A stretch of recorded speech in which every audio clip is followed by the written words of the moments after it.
ഇന്ത്യക്കാർക്കിടയിൽ കാറുകളിൽ ambassador എന്ന് കേൾക്കാത്ത ഒരാൾ പോലും ഉണ്ടാകില്ല. അത്രയധികം ഇന്ത്യക്കാർക്ക് പോപ്പുലർ ആയിട്ടുള്ള ഒരു കാറാണ് അംബാസിഡർ. പലരുടെയും നൊസ്റ്റാൾജിക് ഫീലിംഗ്സിൽ തന്നെ അംബാസിഡർ എന്ന വാഹനത്തിന് വളരെ വലിയ പങ്കുണ്ട്.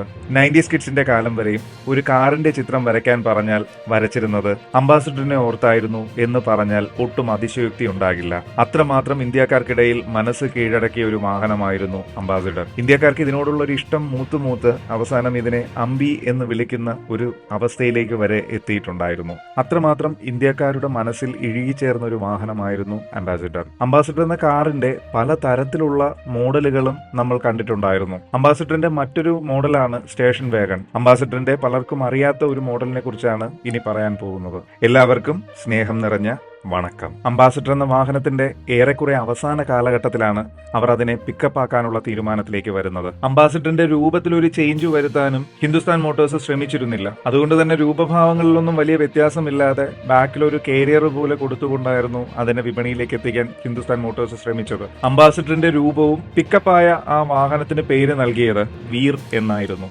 മുന്നിൽ നിന്ന് നോക്കിക്കഴിഞ്ഞാൽ തനതായ ആ അംബാസിഡർ കാർ വരുന്നത് പോലെ തന്നെയായിരിക്കും. എന്നാൽ വശങ്ങളിലേക്ക് മാറുമ്പോഴാണ് അത് ആണെന്ന് തിരിച്ചറിയാനായിട്ട് സാധിക്കുകയുള്ളൂ. 2011 കാലഘട്ടത്തിലാണ് ഹിന്ദുസ്ഥാൻ മോട്ടോഴ്സ് ഇങ്ങനെ ഒരു മോഡൽ ലോഞ്ച് ചെയ്തിട്ടുണ്ടായിരുന്നത്. അംബാസിഡർ കാറിന്റെ റിലയബിലിറ്റി ഒരു പിക്കപ്പിനായെങ്കിലും നൽകണമെന്ന ഉദ്ദേശത്തോടു കൂടിയാണ് ഹിന്ദുസ്ഥാൻ മോട്ടോഴ്സ് ഇങ്ങനെ ഒരു ചുവട് വച്ചത്. എന്നാൽ അപ്പോഴേക്കും കാര്യങ്ങളെല്ലാം മാറി മറിഞ്ഞിരുന്നു എന്ന് തന്നെ പറയാം. ഹിന്ദുസ്ഥാൻ മോട്ടോഴ്സ് എന്ന വാഹന നിർമ്മാതാക്കൾക്ക് ഇന്ത്യയിൽ പിടിച്ചു നിൽക്കാനുള്ള പഴുതുകൾ ഓരോന്നോരോന്നായി അടഞ്ഞുകൊണ്ടേയിരുന്നു. വീർ എന്ന വാഹനത്തെ അവർ ലോഞ്ച് ചെയ്യുന്ന സമയത്ത് അതിനൊരു ടാഗ് ലൈൻ കൊടുത്തിരുന്നു. അംബാസിഡർ കാറിന്റെ കംഫോർട്ടും പിക്കപ്പ് ട്രക്കിന്റെ ലോഡ് കപ്പാസിറ്റിയും. 800 കിലോയായിരുന്നു അതിന്റെ പേ ലോഡ് കപ്പാസിറ്റി എന്ന് പറയുന്നത്. ഹിന്ദുസ്ഥാൻ മോട്ടോഴ്സ് വീറിന് നൽകിയ ടാഗ് ലൈനിന് വിപരീതമായിരുന്നു അതിന്റെ അവസ്ഥ. വളരെയധികം വൈബ്രേഷൻ ഉള്ള ഒരു വാഹനമായിരുന്നു വീർ. പണ്ട് പലരും കുട്ടിക്കാലങ്ങളിൽ കണ്ടിരുന്ന ഒരു കാഴ്ചയാണ് അംബാസിഡർ കാറിന്റെ ഡിക്കിയിൽ വാഷിംഗ് മെഷീനും റെഫ്രിജറേറ്ററും ഒക്കെ കെട്ടിവെച്ചുകൊണ്ട് പോകുന്നത്. ഒരുപക്ഷെ പലരും ഇപ്പോഴും കാണുന്ന ഒരു കാഴ്ചയുമായിരിക്കും.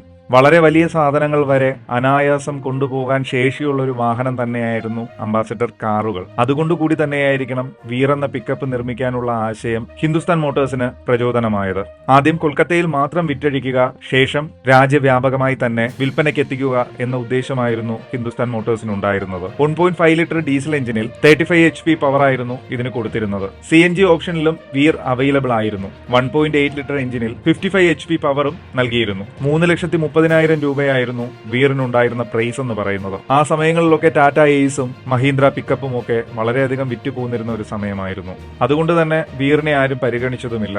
മുന്നിലെ സീറ്റിൽ 3 പേർക്ക് സുഖമായി യാത്ര ചെയ്യാമെന്നുള്ള ഗുണം കൂടി വീറിനുണ്ടായിരുന്നു. ഇതൊന്നും പക്ഷേ വിപണിയെ സ്വാധീനിച്ചതേയില്ല. വീർ എന്ന വാഹനത്തെ വളരെയധികം വിൽപ്പനയിലേക്ക് കൊണ്ടെത്തിക്കാനും ഹിന്ദുസ്ഥാൻ മോട്ടോഴ്സിന് സാധിച്ചിരുന്നില്ല.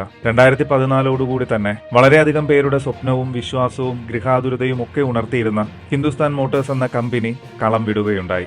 ഈ വാഹനത്തെക്കുറിച്ചുള്ള നിങ്ങളുടെ വിലപ്പെട്ട അഭിപ്രായം കമന്റ് ബോക്സിൽ പറയുമല്ലോ. എല്ലാവർക്കും വണക്കം.